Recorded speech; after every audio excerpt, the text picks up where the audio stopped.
So now let's move on and let's have a look at cell replication. So how important is it for our genetic material to be replicated exactly? Again, this is a question you should be able to answer once we have reviewed this content. So here we are, a couple of key structures to remember before we even begin. So these are chromosomes. Yep, both of them are chromosomes. Chromosomes will have a nuclear envelope, and there will be a mitotic spindle involved, and obviously the cell has a cell membrane. So this is a chromosome, and so is this, and this is also one chromosome and one chromosome. So as you can see, they're both homologous chromosomes, and they both have a centromere in the middle, this little round thing here. However, these are also chromosomes, right? Still counts as one chromosome, even though it's got two parts now. And the reason it has two parts is because it has replicated. So it has a sister chromatid. So the second bit here is a sister chromatid, but it still has the centromere in the middle, as you can see, centromere in the middle, and then the sister chromatid. So in this process, you want to know how many rounds of division occur. You want to know the number of daughter cells that we end up with. You want to know the chromosome number of the daughter cells, how many chromosomes, and you also want to know the role of this process in the body. So here we are. This is our process. So we have mitosis right there, and we have meiosis. So what happens is, firstly, in mitosis, we begin with interphase. This is our nuclear envelope here. In the nucleus, this is a nucleolus in the middle. This is a cell, and this is the mitotic spindle there. Interphase. In interphase, the DNA has already been replicated. That's the key to interphase. The DNA has been replicated, because remember, if the DNA hasn't been replicated, then we only would have one of these. So if we only have one of these, how are we supposed to pull them apart? That's why the DNA has been replicated, and we have these homologous chromosomes with two sister chromatids right there. So DNA has been replicated in interphase, and it's ready to go. And then in prophase, what happens is that our mitotic spindles, they start to stretch. They're almost like these spider-like projections, basically, and it starts to stretch, and the nuclear envelope disintegrates, or and so that we can get access to our chromosomes right there. Once that happens, we have metaphase. In metaphase, these chromosomes line up. We do have a process in the middle called prometaphase, but don't stress too much about it. So interphase, prophase, just metaphase them, and we've got our chromosomes lining up in the equator of the cell, and now we've got the mitotic spindle going ahead and attaching to either side of the chromatids here. And once the mitotic spindle has done that, in anaphase, they're going to be pulled away from each other. So you can remember anaphase, they're pulled away from each other.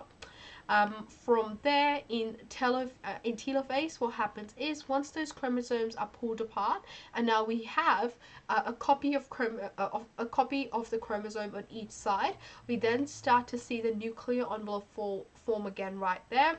It forms again, and then the cell begins to essentially not duplicate, but it begins to stretch, so that now we've got the beginnings of the two cells here. That's telophase and cytokinesis, which isn't technically a part of it, because we usually say it's interphase, prophase, metaphase, anaphase, and telophase, but cytokinesis is a part of it, because it's in cytokinesis that the cell wall is reinstated, and now we've got two cells with the chromosomes, with the same number of chromosomes. And the key here is that mitosis is a process that occurs in the body cells. So we essentially end up with the same number, and also the same sort of chromosomes, in both of them. So the genetic information is the same. The genetic information does not change here. Yep, so that's the same. This process occurs in the somatic cells of the body, so our body cells. Every time we injure ourselves and we need new cells, this process will occur. Every time the cells die, this process will occur. So that's mitosis. Meiosis, on the other hand, is a process that affects only the gametes. So this is the process that occurs to form the gametes to form the sex cells. And the process is essentially the same, so interphase, prophase, metaphase, anaphase, telophase in cytokinesis, but it actually happens twice. So that's why we separate into meiosis 1 and meiosis 2. Meiosis 1 is when we essentially put a 1 in front of each of these initial processes, and then mitosis 2, we put a 2 in front of each. We again begin with interphase, where our DNA has been replicated, right? DNA is copied, and then we go into prophase. In prophase, a really cool step occurs. The chromosome pairs line up, and just as they line up and they are to be separated at the equator, as the chromosomes pair up, what they do is when they pair up, they exchange genetic information. So they're homologous chromosomes, which means they share similar characteristics, and so therefore, for example, if on one chromosome, like they're going to pair up, and both chromosomes, let's say at the same spot in the chromosome, they have let's say alleles for eye color. What they're going to do is they're going to swap over that information. So let's say the chromosome that initially may had an allele for brown eye color may have swapped with the allele for blue eye color, and then they swap over, and that leads to variation because it's a recombination. A new thing is occurring here. A new combination is being created here. So that is prophase. It's a very cool process of crossing over, and it is usually tested quite a bit because they want you to know how genetic variation arises from this crossing over. So that was prophase, and then we've got metaphase. This is where the chromosomes all line up. Again, we've got a mitotic spindle which has these spider-like projections that are going to hold on to either side of the chromosomes.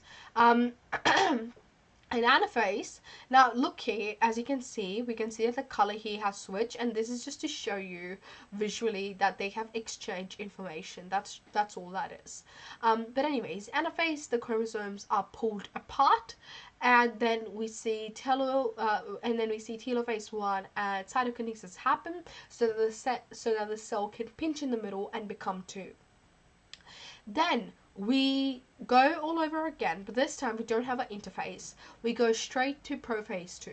So in prophase 2, the two daughter cells line up again, and again we have metaphase. So this time no recombination occurs, no crossing over occurs. All right, so from here straight away they're going to go to metaphase, where they are going to line up at the equator.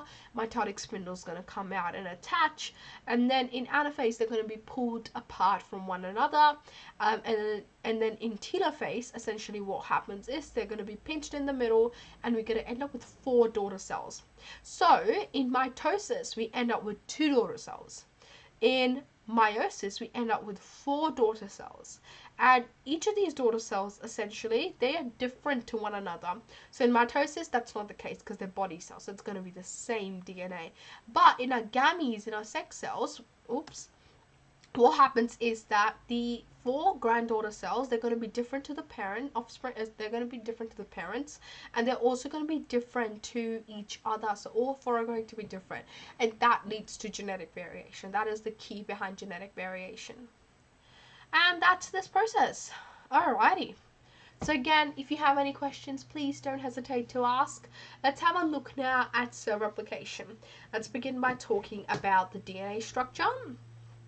So essentially, remember DNA is so based on the Watson and Crick model. We have so these are some key terms to remember. So firstly, we have nucleotide. So a nucleotide, one nucleotide refers to the phosphate, so it refers to the sugar there, to the phosphate, and then to the sugar there, the deoxyribose sugar, and the nitrogenous base. So remember, the biggest difference between DNA and RNA is that in DNA there is deoxyribose sugar, whereas in RNA it is ribose sugar. And also in DNA we have these particular bases, so ATGC, that is adenine, thymine, guanine, and cytosine. In RNA, what happens is that the thymine is swapped for a uracil, for a U. But that comes in a while, but let's just focus on the structures. There's the nucleotide. It is an alpha helix, so the DNA is wrapped really tightly. It's double-stranded. It is an alpha helix, and the complement and the base pairing that happens here, C pairs with G and A pairs with T. That's the only combination pattern that there is. C will only pair with G, so the cytosine will only ever pair with guanine, and adenine will only ever pair with thymine, and that leads to hydrogen bonding. So these bonds are pretty strong. So now let's think about DNA replication. What is actually happening? So remember.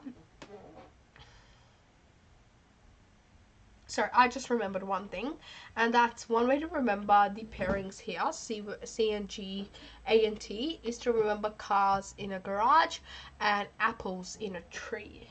And that can help you remember the pairing there. But let's have a look now at DNA replication. So there are 3 processes to DNA replication. The first process is initiation.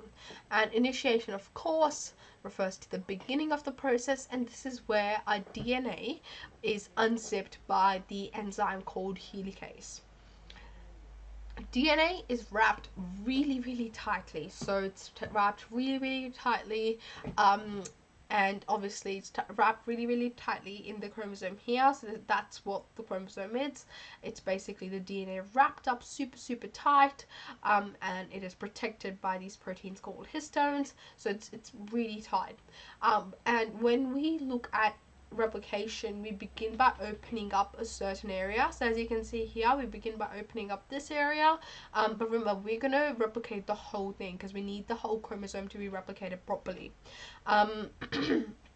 But here we go. When DNA replication begins, the enzyme helicase comes in and opens up the DNA. And then elongation is the process in which now we have primers that bind to the end of the DNA strand. And when they bind to the ends of the DNA strand, they basically urge this DNA polymerase right there to come and to start like bringing these strands, to start reading the strand and attaching the free floating nucleotides to each of the ones. So there's DNA polymerase. Here are the free nucleotides that are just floating around, and DNA polymerase is gonna read the strands. It's gonna go, okay, that's a G, so it can only pair with a C. That's a C, that can only pair with a G. That's a T, that can only pair with an A, and so on. And so that is happening. Now, a key part of the process here is that there is a leading strand and a lagging strand. So DNA is wrapped in DNA is replicated in the 5' to 3' direction. So what that means is there's going to be a leading strand, which means it's going to be replicated moving forward, which is nice and easy. However, there is a lagging strand, which means this is where the replication begins. It's actually moving backwards. Now, as it moves backwards, the process is more, I won't say the process is like more disjointed because it's moving backwards, whereas moving forwards here is easier. So that's why we call it a lagging strand. And what happens is, because it's moving forward, sometimes it like there can be gaps in between, and we call each fragment that has been replicated like an Okazaki fragment. And that Okazaki fragment at the end is joined by another enzyme called DNA ligase. And so that is part of this whole process. Finally, we have termination. And in termination, essentially what happens is that the polymerase, right here, the DNA polymerase, is going to reach the end of the molecule, which symbolizes that the replication has occurred. It is going to then go away. The strands are going to recoil into a double helix. Remember, they like to be protected. They like to be sheltered, so they're going to recoil again. And then we're going to have a process called proofreading occur. So this is where nuclease enzymes are going to come in and they're going to proofread what has been done to make sure that there are no errors in this process. And that is cell replication.